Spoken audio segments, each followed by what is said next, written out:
This episode is powered by Act Now Education.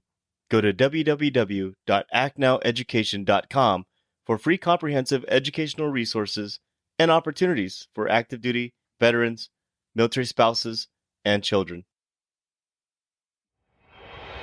While I do executive protection, it's not that I just protect executives. I protect celebrities. I protect high net worth families. I protect sometimes valuables, and sometimes, I've flown around the country in a private jet protecting Botox and a scientist,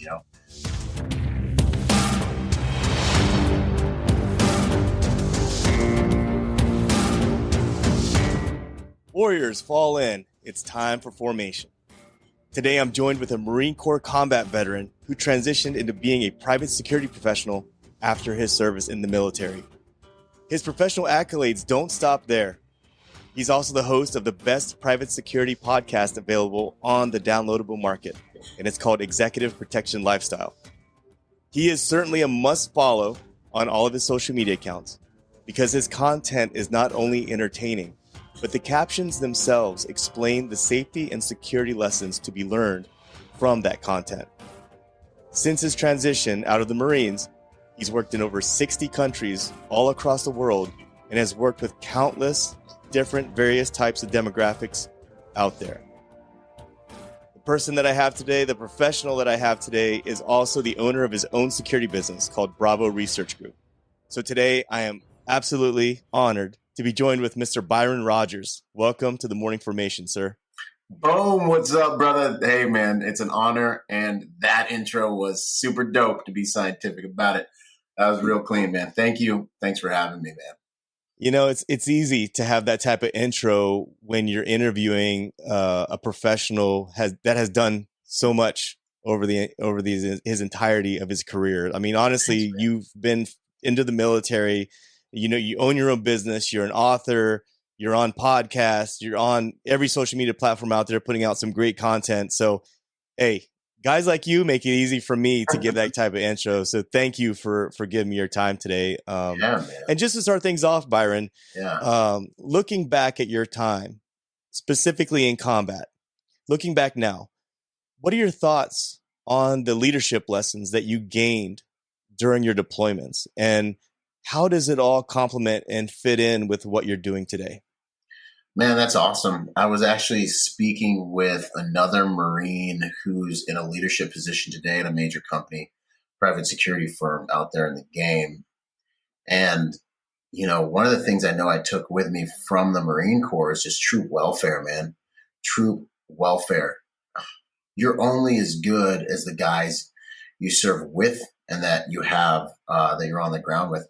As a manager and as a leader, we're tasked with driving results through other human beings. And the metric that really denotes how effective I am has everything to do with the quality of the work product I can drive through other human beings who are not with me most of the time.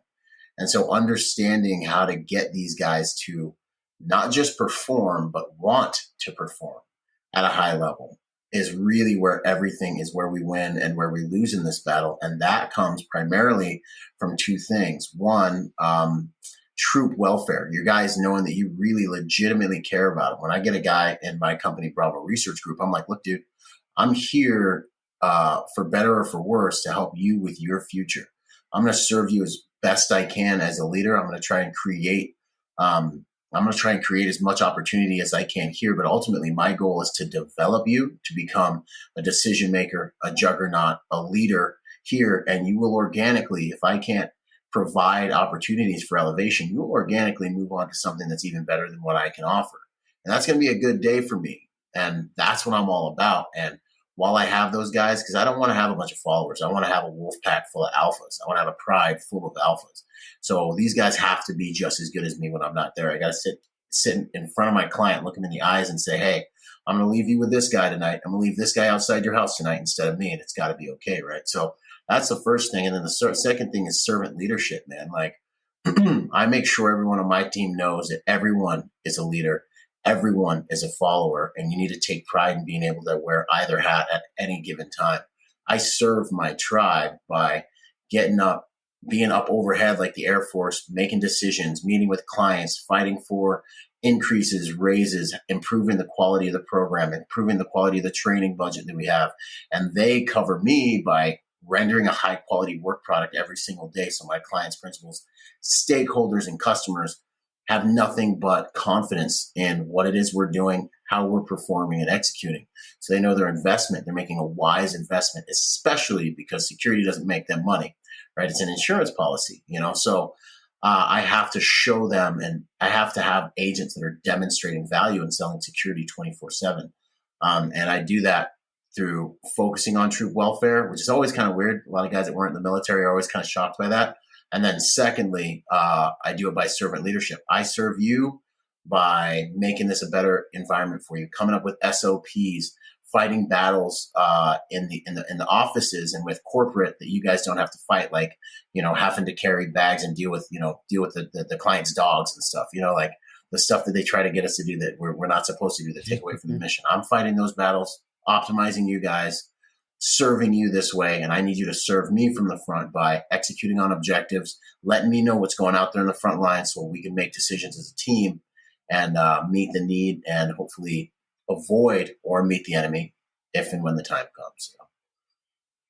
It's a great answer, man. Troop welfare and being a servant leader. I actually had some content that I put out this week on Instagram talking about being a servant leader. Yeah, man. And that's a great exchange, though. Honestly, just simply caring about the individual and understanding that they're not robots, and they really, as long as they know that someone's in their corner, like vouching for them and pushing for them to have the best environment possible, man, that's all you can ask for out of a great leader. So yeah, I really appreciate what you underlined with there. And thanks, brother. Byron, man, I know for myself, I think back to my entire life, professional life experiences, and even as a child growing up and those teenage years, man, I think of a lot of those mile markers, those lessons that I've learned that contributed to who I am today. So can you tell me a time that you think about often, or even today, that resonates with you as far as a lesson learned that might have contributed to your survivability, your professionalism, or even your resiliency that you have today? It's interesting, man. I wish I had a cooler one come to mind, but realistically, man, what comes to mind, honestly, is the fact that, I love my parents. They did a great job. They did the best they could. I'm not mad at them or anything. But the fact is, I had to spend a lot of time alone as a kid. So my dad, I was born in the Bahamas. My dad was a prominent businessman in the Bahamas. He's in, some magazine as one of the most successful businessmen or whatever. And, my mom, single mother, middle class, lower middle class. And so I was the man of the house back here in the U.S. And in the U.S., I was often the only. So, Washington State, Federal Way, Des Moines, and then eventually Gig Harbor, there's a lot of Samoans, a lot of Tongans. I was often like kind of the only chubby little black kid running around. Then when I go to the Bahamas, I was, the only American. And it was like, hey, fat boy, the American. Yeah, look at the American. He's soft, So I had to fight like all the little Bahamian kids in the summer when I go live with my dad. I go fight all the Tongans and stuff when I go back to Washington State. Then I moved to kind of a more preppier environment, and I was like the only black dude, and it was all white kids, and they were all extra nice. Honestly, it was great. But and then when I go to the Bahamas, I'd be alone all the time, and because my dad was always at work, and I'd go out and spearfish by myself, and I'd go out and my dad was a really strict disciplinarian martial arts guy. Started one of the first tactical teams in the Bahamas. Big private security, one of the biggest private security companies in the island.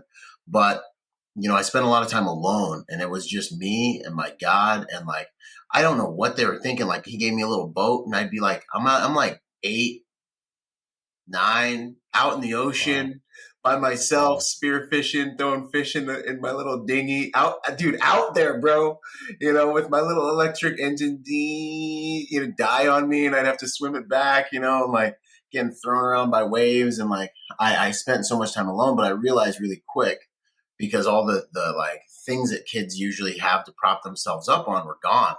And so I just realized real early in life, it's just me and my God and my capabilities and his grace. And I need to be formidable. and I need to be resilient. And ain't no one cares about your feelings. All that matters in the end is what you can achieve. And so I, at a young age, started to really be kind of like,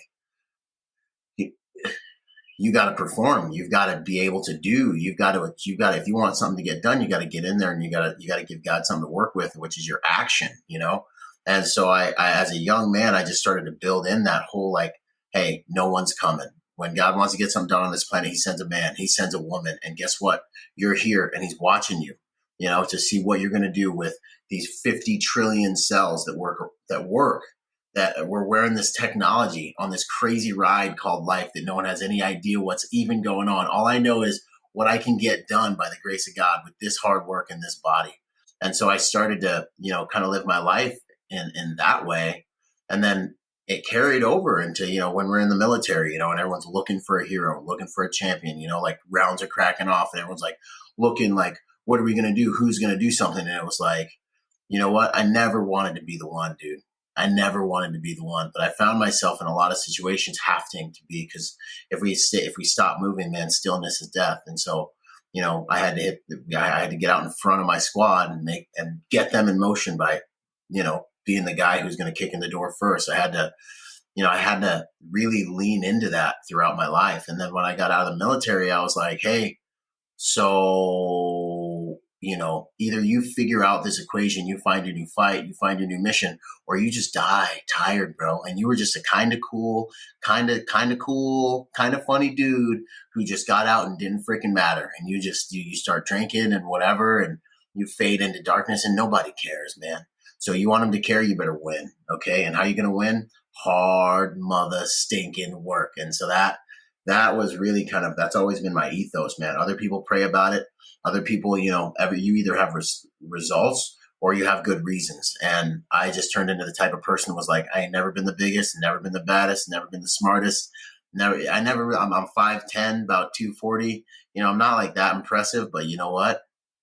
I'm gonna work hard. And when I got blown up in Iraq and I had an out of body experience, and I remember praying and asking God for a second chance at life when I was like in another dimension.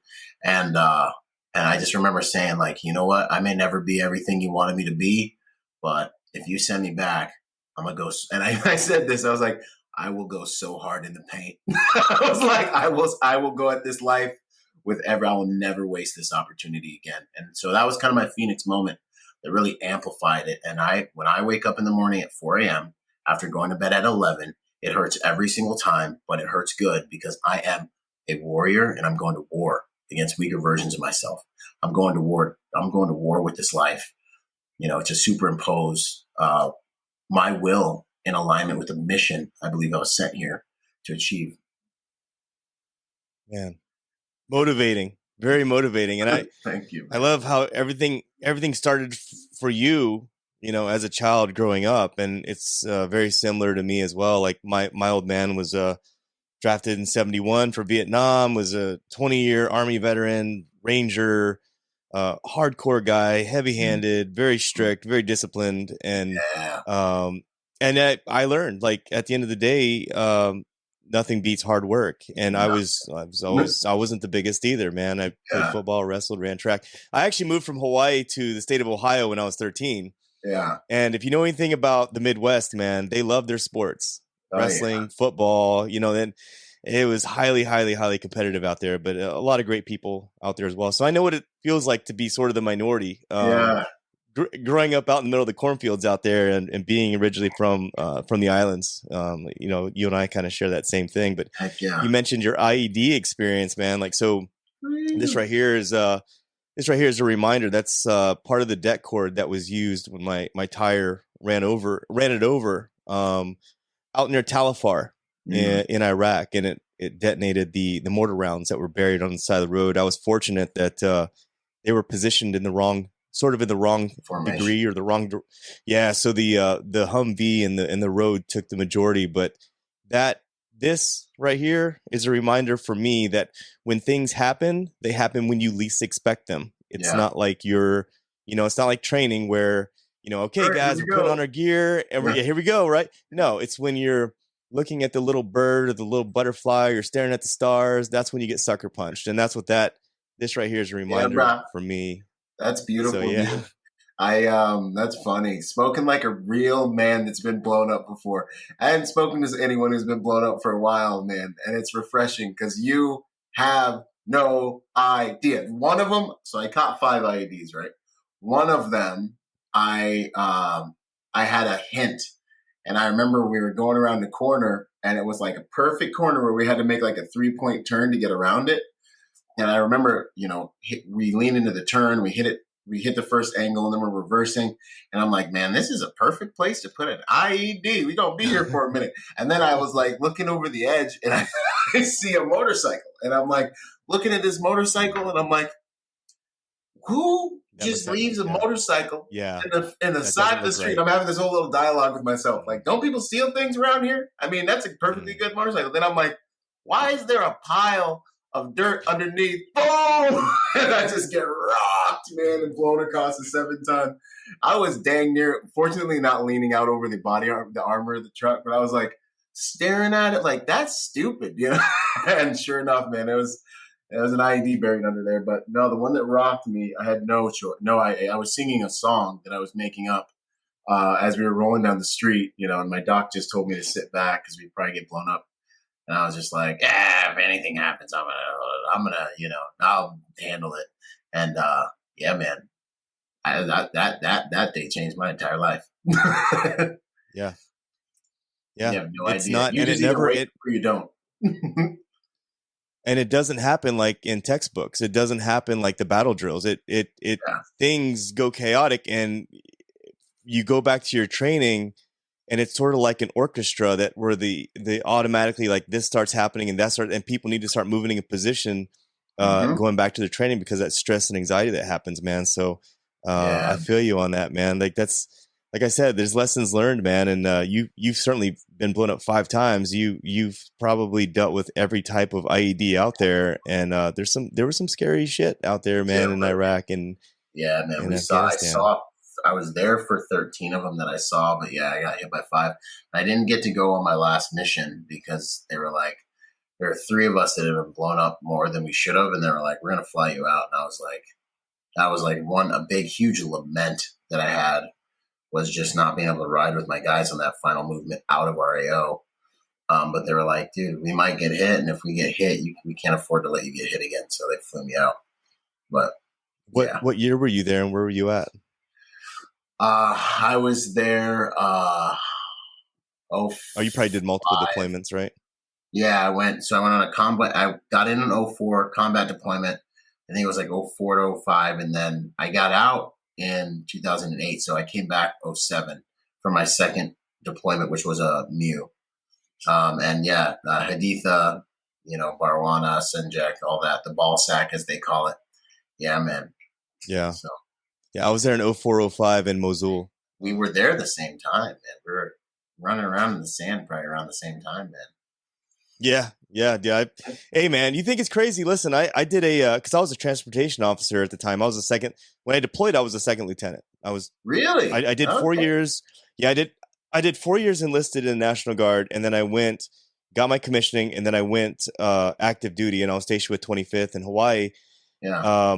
And so when they sent me downrange, I was a second lieutenant, fresh out of my officer's course. Didn't know my ass from a hole in the ground, really. I mean, I had that little bit of enlisted time underneath me, but as far as being a platoon leader, I didn't know what it took, man. And so I had to learn on the ground. I had to learn from my NCOs, learn from my squad leaders. And it was a very, very, I guess, a paramount important part of my professional growth. You think it's crazy, man. Like I was out near the Syrian border dropping some stuff off at a special forces compound out there, and I ran into one of my old drill sergeants. And he didn't remember me, but I just told him, I was like, hey, I was with Alpha 210 Gators in Fort Leonard Wood. And he's like, oh, really? And he started naming off names. It was wild, man. But dude, I had an experience like that too, man. And the one thing I want to mention. So I told my story on another podcast. It's pretty amazing. And it just kills me because I got this like military guy in the comments, and he's like, it's so obvious when you guys are telling lies about what happened in Iraq, talking about how you got blown up. And I'm like, bro, what I went through was nothing. I got a guy in my platoon who got blown up 10 times. His name is Foster. He got blown up with me, a couple of them. And I was like, this isn't crazy. Like, this is like what happened to Marines there all the time. Like, my story ain't even crazy like some of these. I'm just blessed to have all my digits. But no, that was that. I was just like, you just don't. I mean, you're acting like you've been around the block, but you would know this was the Marine experience. My story is not anything wild, and then the other thing is, yeah, dude. So I get recruited. Of course, when you're not in the military, you think your recruiter's like God of War, like I thought my recruiter's the hardest Marine ever, right? So I'm sitting here, and his name was Hopkins, and I'm sitting here. I got out. I've done my 2 deployments, got my T-shirt, and I'm bouncing at the local pub that I got pulled out of to become an executive protection agent. And he comes in with all these Marines, and he's like getting drunk and just crazy. And I'm looking at him, and I'm just watching him because I'm bouncing. And I walk up, and he remembers me, and he's like, Rodgers, and he's like, and he's like, Rodgers, I finally got put back in an infantry unit.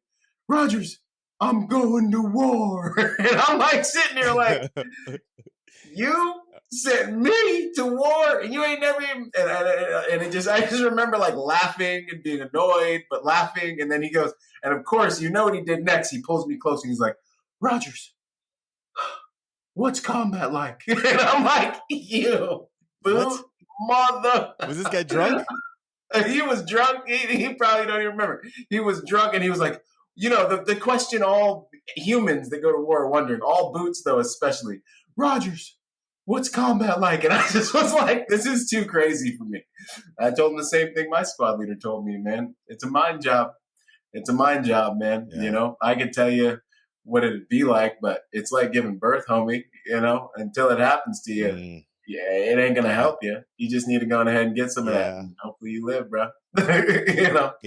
It changes you. Like I tell you, by the time my deployment was over with and we were doing left seat, right seat, a lot of the NCOs and the platoon leader and everyone, like when I could see myself. Like I remember when I was like that. I remember that energy, when I was that frequency, scared of, right. Like they were just very like, when you're outside the wire, you get used to it. You get used to the smells, the sights, the sounds. Like when it's coming, when it's not coming. Like you get it. Just becomes part of you, man. And I remember we took the new unit out, and they were like fucking on like level 10, right? They're all worried. Oh my god!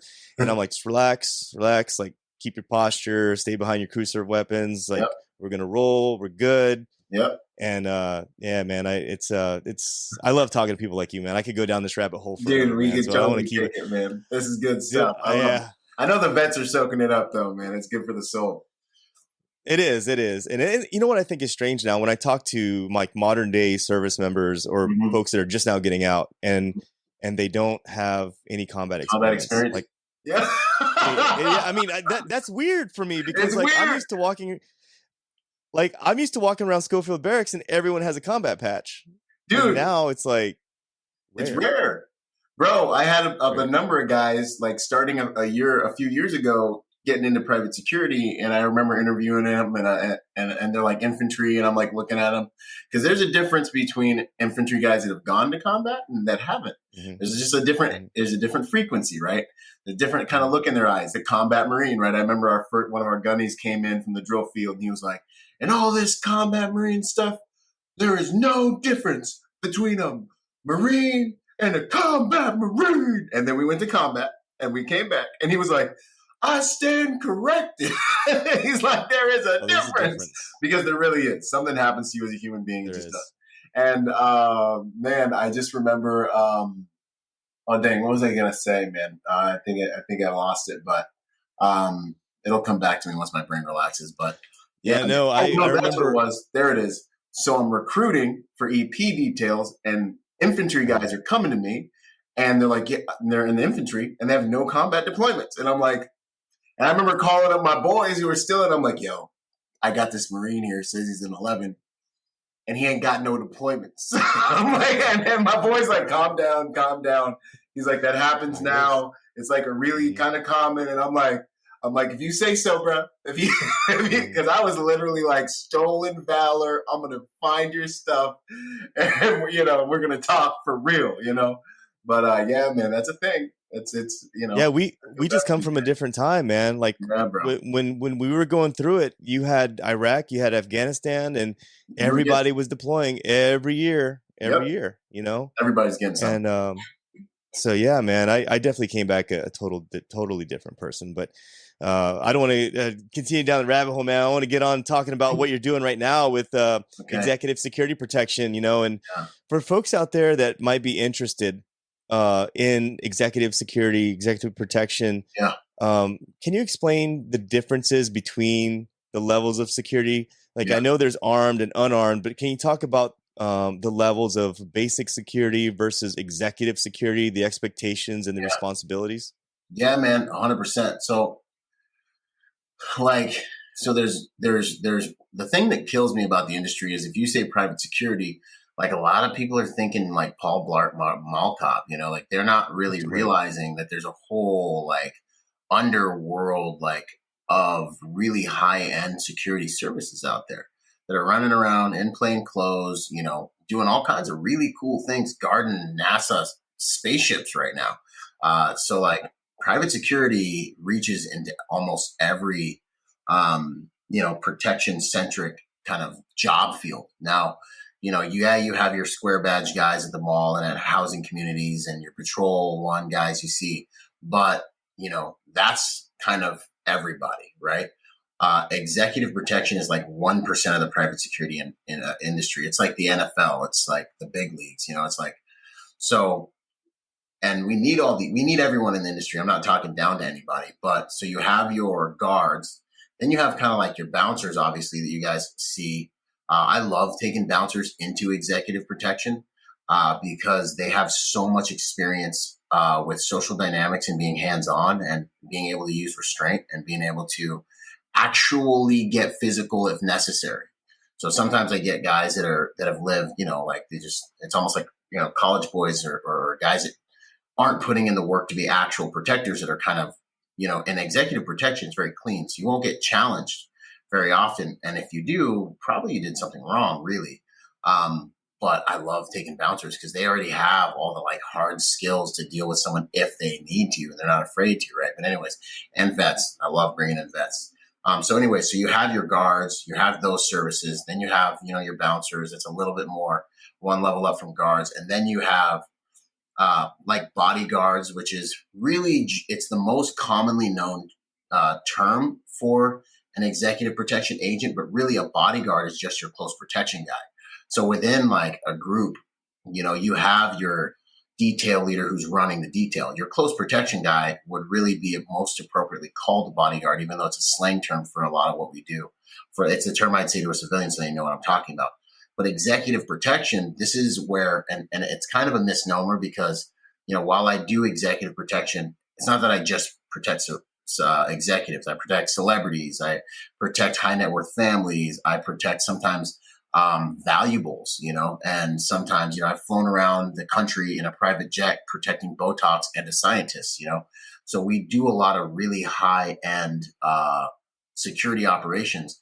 Kind of under the banner of executive protection, but executive protection is where you're coordinating everything from the concierge aspect of it, the movement, you're interfacing with local law enforcement, and you're, planning the trip, you're interfacing with the travel agencies, making sure everything and all the residents are locked on. You're doing a lot of actual administrative support and advanced work and risk assessments. You're going into countries days prior to your client to assess risk and to make sure all your POIs and all your points of contact are solid and that everything with that trip is going to go good and the climate is right for your client to actually come through. So it's a lot more schoolboy stuff, a lot more complicated than just, hey, I'm landing with my client and riding with them where they go and making sure they don't get mauled by paparazzi. We'll avoid paparazzi altogether, So yeah, man, there's definitely levels. And, one of my passions is taking people regardless of background and making them into good executive protection agents and get them into the industry. Yeah. Do you find that soft skills are kind of hard to teach? Yeah, man. Soft skills. We have a saying at my school, the league. Soft skills are what keep you in this game and get you paid. Hard skills save lives, but soft skills get you in this game and keep you paid and keep you getting paid. And there's kind of pitfalls that military and law enforcement folks deal with, and civilians. Like all of us have our strengths and weaknesses in terms of generalizations. Like the military guy, like even me. Fortunately, I've always had great social dynamics, but coming from Iraq and IEDs and snipers and all that trash into private jets and like the aristocratic being in palaces and around the who's whoosies and all this stuff right in the royal court at the king's table. It was tough, man. Military guys shaving off the rough edges and learning how to value your clients' culture is tough, because we come from such honorable, hardcore cultures that we had to train and earn our place in, and we want people to honor those cultures. But hey, guess what? In this new game, you're in their ecosystem, and you might get hired because you're a Navy SEAL. Yeah, they might think that's cool. They may think that might be the shiny thing that gets you hired. But our clients and customers get tired of Lamborghinis, homie. So guess what? You're the flavor of the month, and if you don't get the right social dynamics and learn how to present yourself and speak, interface with all the different spheres of influence from the royal court, the entourage, the friends, the families, all the relationships around your customer, the team you just got integrated with. If you can't get your social dynamics right, you will not last in this game. I don't care how cool you are, how ninja your background is. You won't make money very long. And that's the number one thing. Cops, they have to learn how to get everything done without a badge. They have to learn how to get things done. You ain't got no superpowers no more.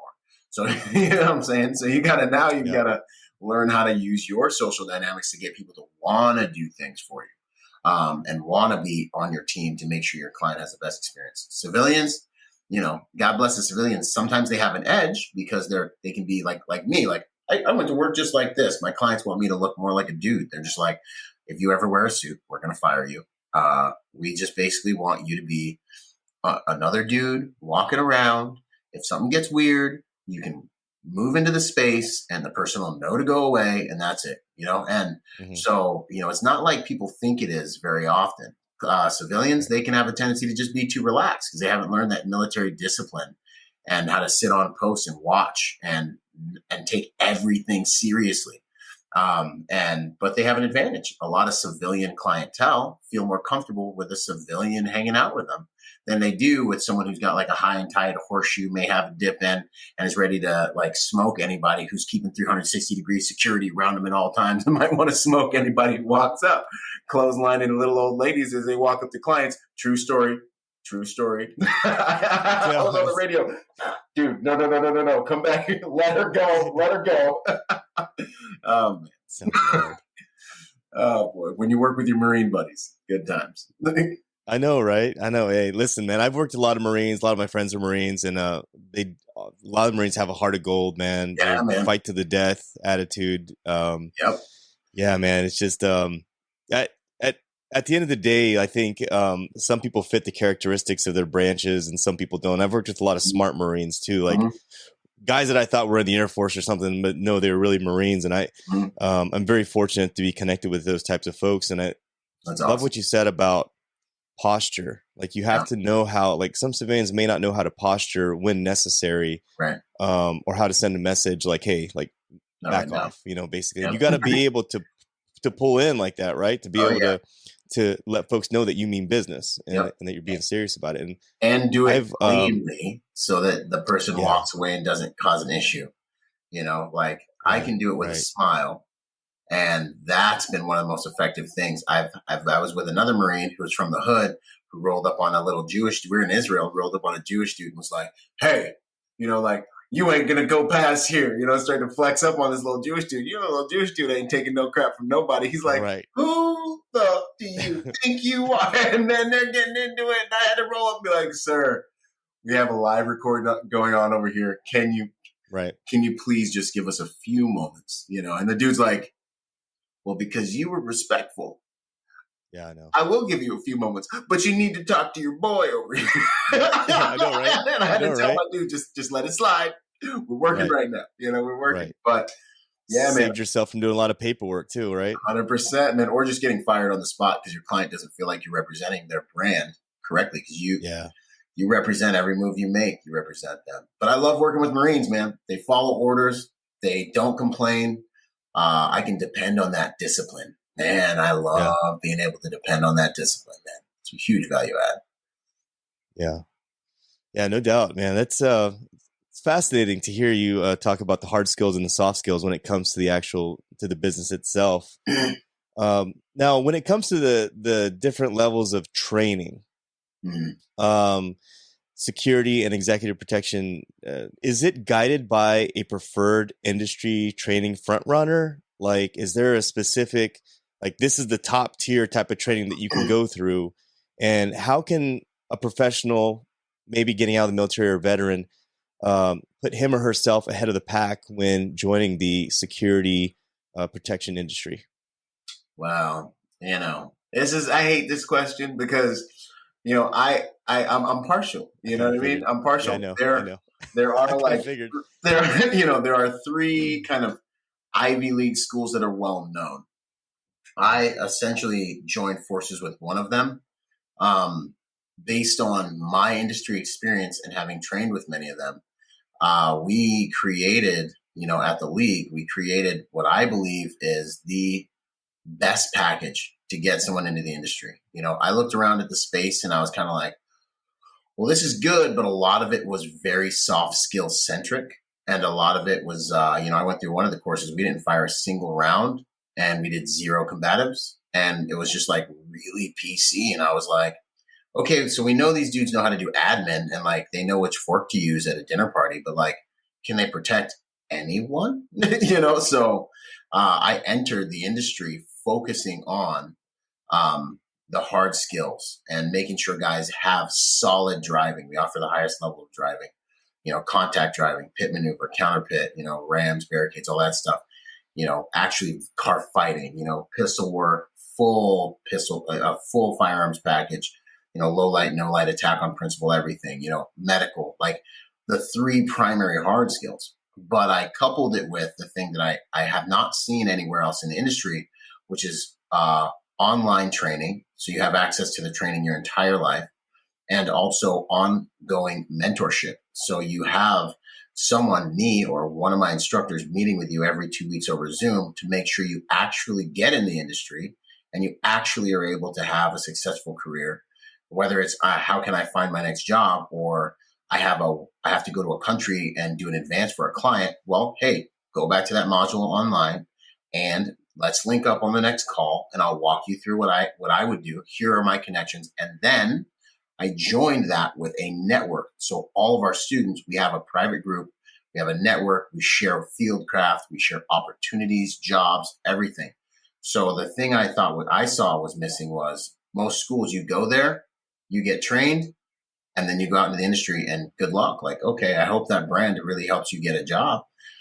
Your client's probably not even going to look at your training jacket. Maybe a training director is, and they're not going to care what stupid EP school you went to because they don't even know what they're looking at. You know what I'm saying? All that's going to matter is what you can do. And so I joined that solid, some of the best training that you can find with ongoing mentorship and assets to make sure your career is actually going to be successful.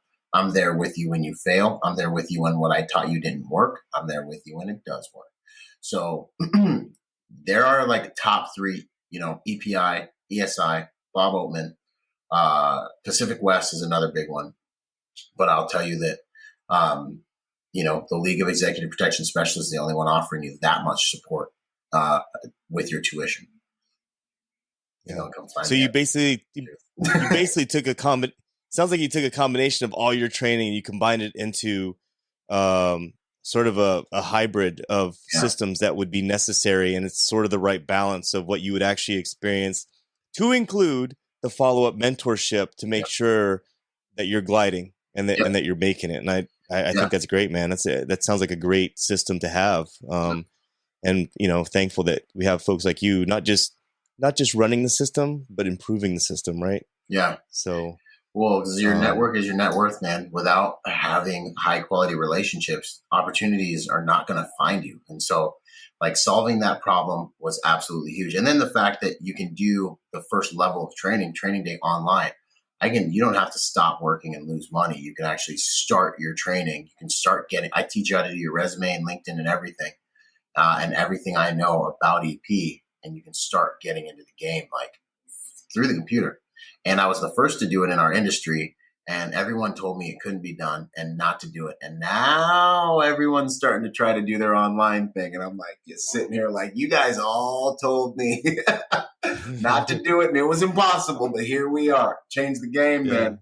So I'm from the people. I'm an agent, so I know what the guys out there need. I did 2 details today, like this is how we get down.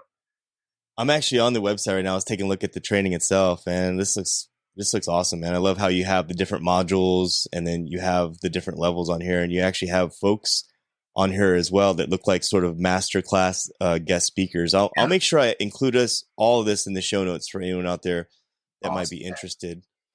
And so while we're here, man, let's bust down some of the myths about executive protection.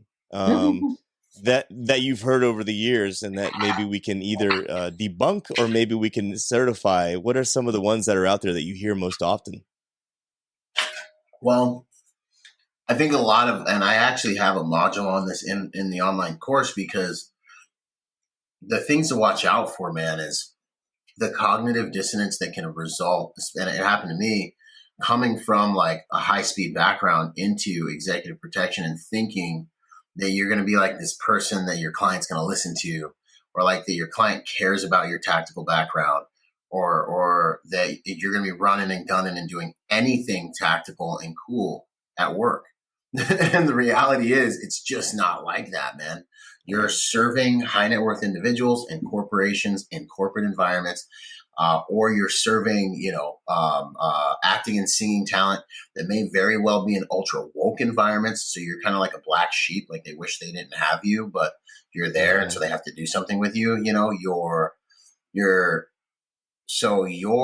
like combative background and all these different things matter way less than you think. Like the thing, you have to be like John Wick, but like, in many cases to yourself. I got lucky and I have some pretty cool clients that are, pro-gun, pro-America, pro-God and country, which is pretty cool. And they get behind us. We get awesome training, and things like that. And they do value our tactical capabilities. So that's nice. But 9 times out of 10, man, military dudes fall out because they get into the industry and they're like, dude, like, I don't want to put the car seat in the car. Like, I don't want to go get a coffee for this person. That's not what I'm here for. Like I held life and death in my hands like just a month ago. Right. I was in charge of millions of dollars. Literally the Rambo speech. I was in charge of millions of dollars worth of equipment. I was, I was somebody. Literally, bro. And then, so you have to be able to make that leap and realize you're in a service oriented industry. And you're here to render high quality service. And the way I did it was I told myself, hey, this is an honorable service that warriors have been selected and set apart to do since the beginning of Pimpin's Been Pimpin'. The Praetorian Guard, the samurais, like protecting the nobility of the time is something that you need to be, it's the next thing for a warrior to do, So I really was able to find a lot of honor in it, and I still tell my clients it's an honor, and having that servant's heart with regards to what we do. And looking at it as, an honorable service, and realizing it's what you do when you're not at work that makes you capable of performing at work. Because, me, I always say it's more than just a job. If you're a protector, it's more than just a job, as a lifestyle. Like being all in like that is really what makes it an honorable service, knowing that you got to outperform another human being in a dynamic and violent situation, preparing for that moment. That is what keeps me alive. It's what keeps the warrior alive in me, and stops him from killing me. Like what happens to many warriors when they get out and they never find a mission. So the first one I would probably lean into is just like, this ain't high speed and tactical like you might want to think it is. It's very service oriented, and your high speed and your tactics, it's like a sword that you keep sheathed, and your honor has so much more to do with how long you can keep it sheathed. and never having to draw it than actually having to do violence, Wow. I didn't want to say anything while you were saying that, because that's a very well said remark about, keeping your sword sheathed as long as Thank you. possible, because it's more about your actions prior to any Mhm. type of actionable event. Like, it's how Yeah. you deal with people, how you talk to people, Yep. how the presence that Hmm. you have about you that Yeah. can really deter you from escalating things. And so 100%. wow, it's fascinating to talk to someone like you, because I completely know where you're coming from with that. And I Thank want you. to give you a chance, man, to talk about the Bravo Research Group. Would you Yeah. mind telling us about its mission and the Yeah. values that the business seeks when looking for possibly new security detail members to join the ranks? Yeah, man. No, so my security company, man, has become one of my, I love executive protection. But leading teams has become one of the like honors of my life, man. Like I had today, I had a guy on a detail. We went through a training. We did CQB at an airsoft driven, like CQB house out here in Anaheim, and we're working on client recovery and moving with our customers, moving with our clients, and force on force and all that stuff. And we get back, and dude's put together a whole bunch of information. He's created like modules on what we've learned. This is like stuff for all the guys that weren't able to make it because they were working. Like dudes put together videos and stuff to make sure that we're all on the same page with SOPs that we tightened up while we were there. And so when I'm looking for our mission, man, is really just simply seamless security.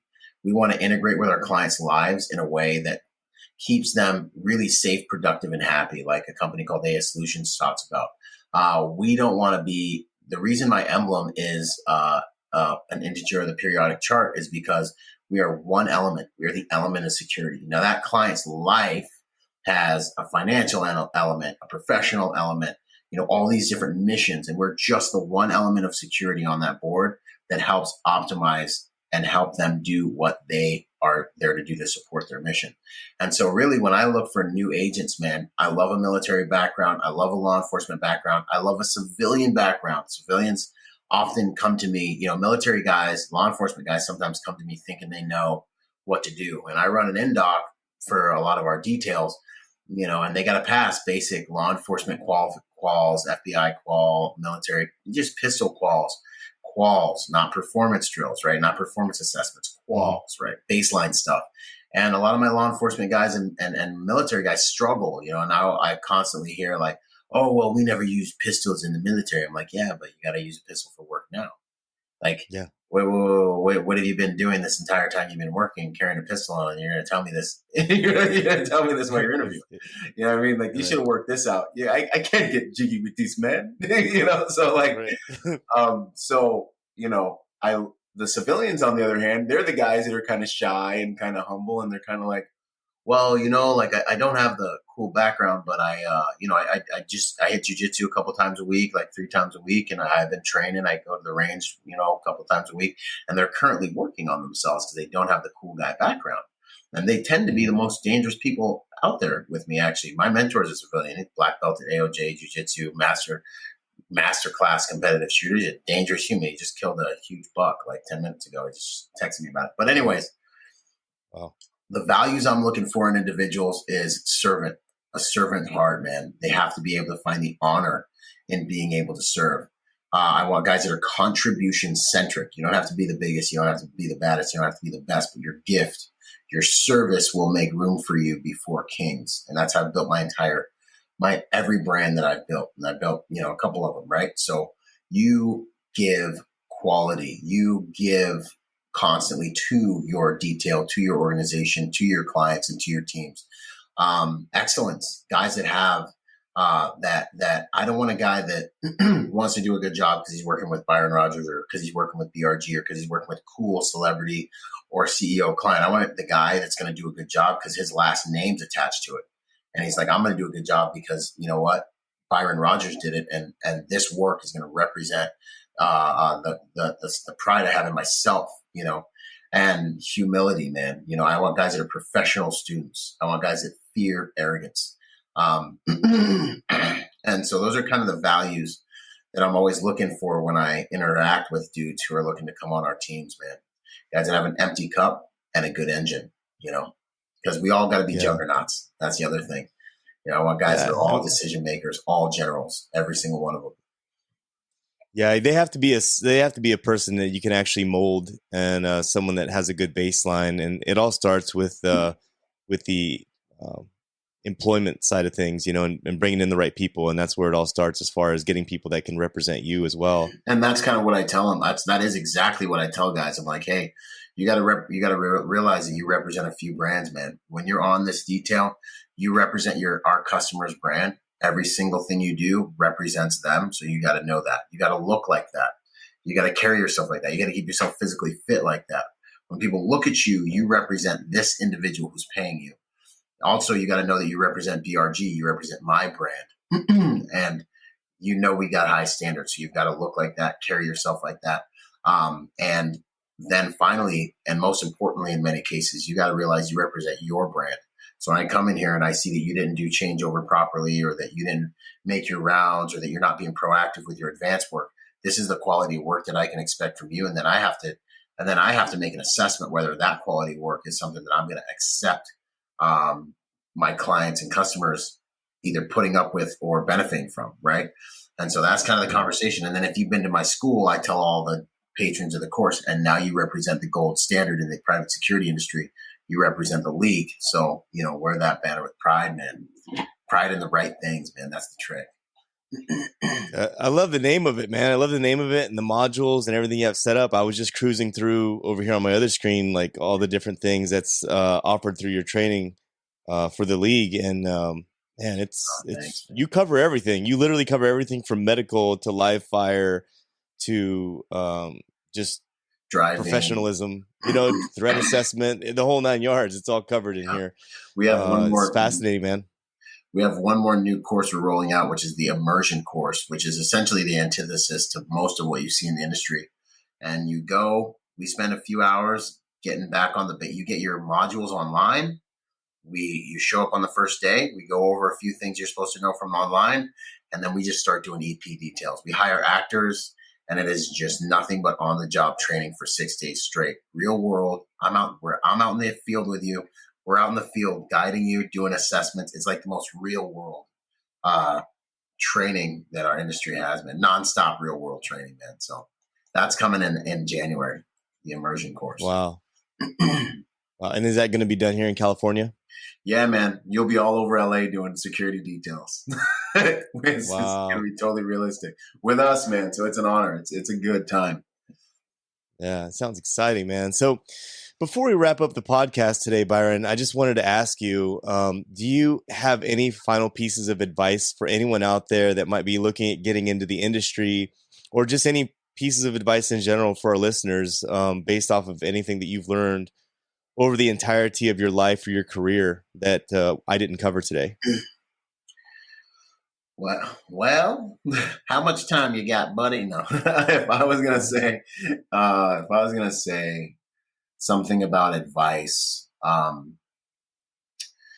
I was gonna give someone advice, I would really want to say something like, you never, ever really, really know what you can do until you try, and try a lot and try hard. I always wanted to be something. I always wanted to make contributions. I was so blessed that I didn't do anything really cool. I mean, I was in the infantry, but I wasn't like a Navy SEAL or like Delta Force, so I think maybe it would have made me rest on my laurels a little bit. But I've been able, by the grace of God, to do a lot, like when you're introducing me, and every time I hear it, it's like, man, golly, man, you put some miles, you put some trash down, man. You put some miles in, man, like between publishing a book and getting my master's degree. I was afraid of school. That's why half the reason I went to the Marine Corps is I was like, I ain't going to college. I'll go to war right dang now. That was half of it, and then coming back and facing those fears and being able to, really bless people's lives, and having dudes that I respect look me in my eyes and say, dude, I got a job because of you. I'll feed my family. I'm making 6 figures because of, the free content you put out and or because of what we did at the school, and and turning out to be kind of a pretty capable, kind of cool dude, and being able to be proud of yourself and being able to have self-respect and being able to look at the work of your hands and be like, man, you know what? Like respecting yourself and knowing that you've been a good steward with what you got. But the thing is, on that journey, you don't start out special. You know what I mean? Like you're not special because, you are special because you're here. Like, yeah, over a million different outcomes could have happened while you were a sperm, dude. Like you have Right. over it's like some stupid number of hundreds of grandparents that had to get it right with the combination and all the stuff that got you here supporting this little thing we're doing. And like Right. you're special on like baseline special, but like I didn't start out as anybody worth knowing, valuable to people. And I just want people to know that no matter where you're starting from, if you put in the stinking work, man, I've been mediocre at so many things my entire life. I still don't even read fast enough to catch the captions at the bottom of the movies half the time. If you follow me on Instagram, you're going to see that I misspell stuff sometimes, but I don't wait for it to be perfect in order to pull the trigger. You know what I'm saying? I am willing to go and I'm willing to fight and I'm willing to sacrifice weaker versions of myself on the altar of progress every single stinking day. And if you ever look at anything I've done and think it's cool, I just want everyone to know what one imperfect person can do if they are dedicated to becoming better, if they're dedicated to sacrificing weaker versions of themselves on the altar of progress by the grace of God over the course of a lifetime. So that it's one of the most powerful things. You don't know how much weight you can lose if you can really become dedicated to doing it and say, you know what, I've had enough stinking hamburgers and ice cream. You know what I'm going to do this next year? Forget about 90 days, 21 days. I'm going hard in the paint at getting my six pack. I'm going to die over it. And dude, there is nothing that can stop you but you. And that's kind of what I really want people to know, man. That's almost always my message is like, you are the only thing. Every problem you're facing, there are humans who've done 100 times more with way less than anybody watching this podcast has got. And so you got to get real with yourself and you got to love yourself enough to be hard on yourself by the grace of God to bring the best out of yourself. And that's what I think this game is about. Your contribution you make from the power you gain from that lifestyle. That's the fight you got to, if you're a warrior, especially, that's a fight worth living and dying for. And that's how you live every single day. I agree with you 100%, man. I deal with it all the time. Like even, believe it or not, my 8-year-old, she's trying to do YouTube and I set her up in a room and she's afraid to go in there and sucking and being horrible at YouTube. And I told her tonight, I said, look, go in there and be horrible 10, 15, 20, 50 times, whatever. Each and every single time it gets better. It gets better each and every time. And it's the same thing with me, man, ever since my first interview to where I am now. I mean, I'm sitting in front of an industry titan right now. I started out interviewing my dad in 3 episodes, and here I am. I have Byron Rodgers on my podcast, man. So it's an honor to have you here, and it's an honor to have to hear your values and your accountability and where you stand and everything that your business is about. So I really appreciate that. And for anyone out there that's looking to get into the industry, I would say that a great place to start would be to scroll down to the show notes or the description and to click on his epspecialist.com website where it's going to show you what the league is all about, the training itself. Do you have any other recommendations for folks that are interested in joining the security protection industry? No, man, that is honestly it. I created that school from a place of being out there in the industry by myself and having to figure it out by myself. And I wasn't Secret Service or any of these other things, that people have built schools on. I was a dude that got out of the Marine Corps, that got thrust into one of the most active private security details at age 21. It's the only job I've ever had. And I, hit 60 countries in the first year. I built my career from the door bouncing as a bouncer in California. And then I did it again in Florida. I went right back to the door in Florida bouncing and built it all over again. So I know what works. I've helped hundreds of agents get into this industry. I've helped a bunch of dudes transition from the military. I've helped a bunch of dudes from being baristas at Starbucks be like, you know what? I think I want to try to, I have a protector in me and I hate my day job. So I want to try and be a professional protector, and I've helped hundreds of law enforcement guys get into one of the fastest growing industries and one of the most well compensated industries next to like the medical industry right now.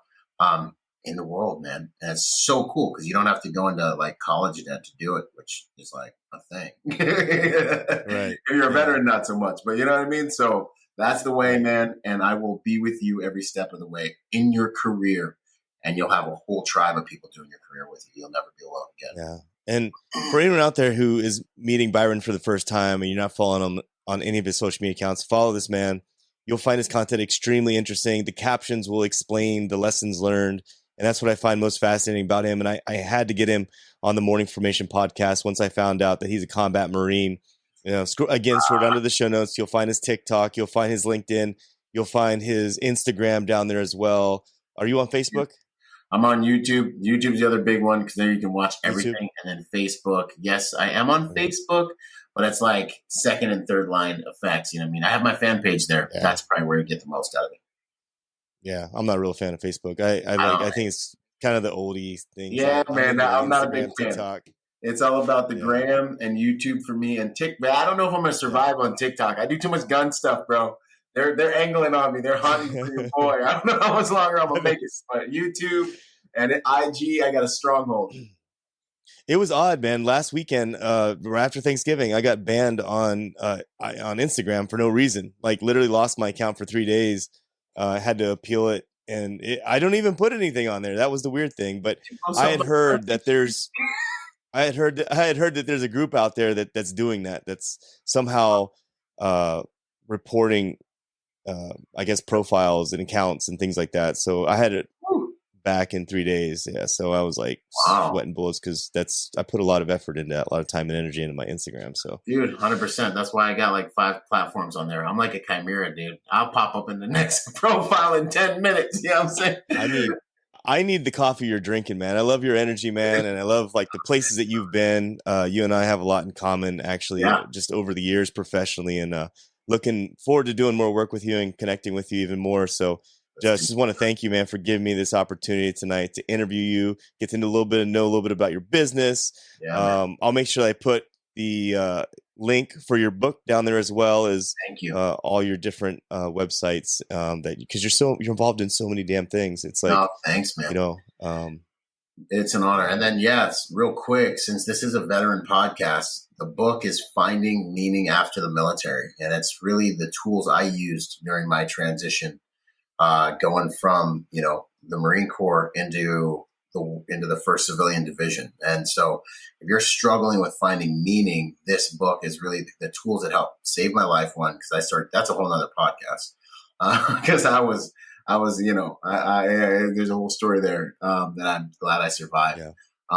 And or if you know a veteran who's struggling, man, that needs to find meaning, because it's all about finding that new fight, dude, and then leveraging everything that we took from the military into, what can be very glorious in the civilian sector, in the civilian life.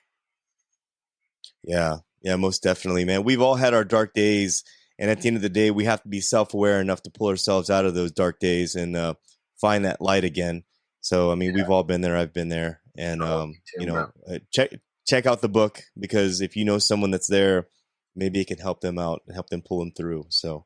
Byron, thank you so much for your time this evening. I really appreciate it, man. You're a busy man. Thank you for all the value that you provided for the podcast. I'm looking forward to connecting with you even further. But for everyone else out there, all the listeners, thank you for listening. And as always, I want you to stay tuned, stay focused, and stay motivated. Warriors, fall out. You've been listening to the Morning Formation Podcast. I hope you found today's materials helpful and of value to your current situation. You can connect with me on Instagram at _morning_formation_podcast, or you can connect with me via email at theformationpodcaster@gmail.com. Also, I would like to thank my partners at Act Now Education for their support. Authenticity, community, and trusted is what you can expect from all members of the Act Now Education team.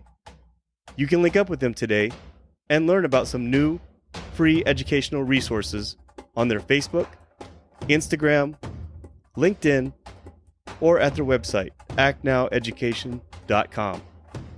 Whether today's show took you back to a nostalgic time or helped you think about tomorrow, thank you for tuning in, and I look forward to seeing you again.